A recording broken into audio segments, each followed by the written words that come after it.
Et ce matin, on parle du procès des assassins de Mireille Knoll qui se poursuit au palais de justice. Michel Zerbib, vous suivez toujours ces audiences sur Radio J. Bonjour. Bonjour Ilana. Alors hier, la Cour a entendu notamment un expert psychiatre pour déterminer le degré de responsabilité des deux accusés, Yassine Mioub et Alex Karamacus, ces deux hommes qui s'accusent toujours mutuellement des coups de poignard fatal donnés à la merveilleuse grand-mère Mireille Knoll ce 23 mars 2018, mais aussi la mère de Karamacus et le petit-fils de Mireille Knoll.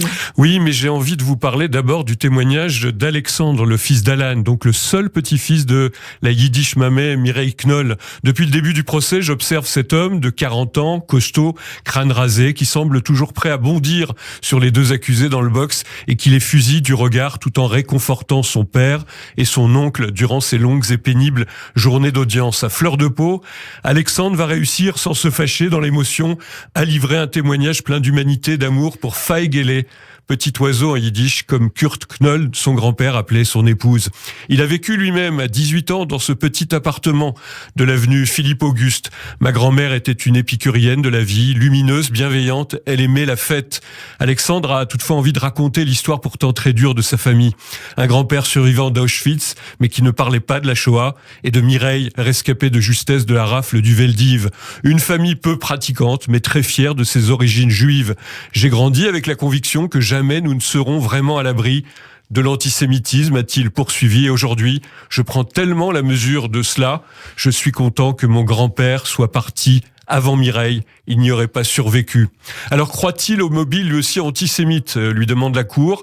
Ces barbares ont égorgé et brûlé ma grand-mère. Il répond, il était impossible d'ignorer que ma grand-mère était juive. Et au départ, d'ailleurs, je ne pensais pas à un crime anti-juif. Mais dorénavant, il sait que si elle n'avait pas été juive, elle serait vivante. Il ne cache pas sa haine et sa tristesse. Alors, Alexandre va s'adresser aux trois accusés. À Zulika Kelav, d'abord, la mère de Mioub, qui comparaît libre pour dissimulation de preuves. Il lance « Je l'invite à dire toute la vérité. Elle a beaucoup de choses à dire. » Alex Karamacus, lui, il demande de soulager sa conscience et de parler. Quant à Yassine Mioub, je n'ai rien à lui dire, il a largement montré qu'il était irrécupérable. Alors Alexandre Knoll va avancer une thèse inédite. Il est persuadé qu'il y a plus d'un tueur. Les deux ensemble, peut-être, sûrement.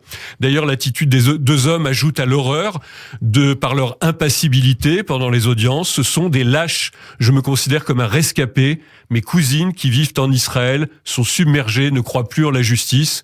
Moi, j'y crois encore, mais je ne les lâcherai jamais, ces hommes.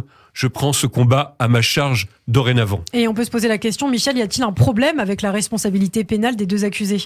Alors il faut dire que si les deux hommes présentent des troubles de la personnalité et des addictions parfois très fortes, leur responsabilité est entière selon l'expert psychiatre entendu hier. Il n'y a pas d'altération du discernement, l'alcoolisme de Mioub n'a pas modifié son comportement, et pleine et entière est aussi la responsabilité pénale d'Alex Karamacus qui ne présente pas de pathologie mentale en dépit de ses plusieurs internements. Deux hommes qui ont connu, toutefois il faut le dire, une enfance et une jeunesse assez terribles, surtout pour Karamacus dont le récit de vie fait par sa mère a horrifié la Cour.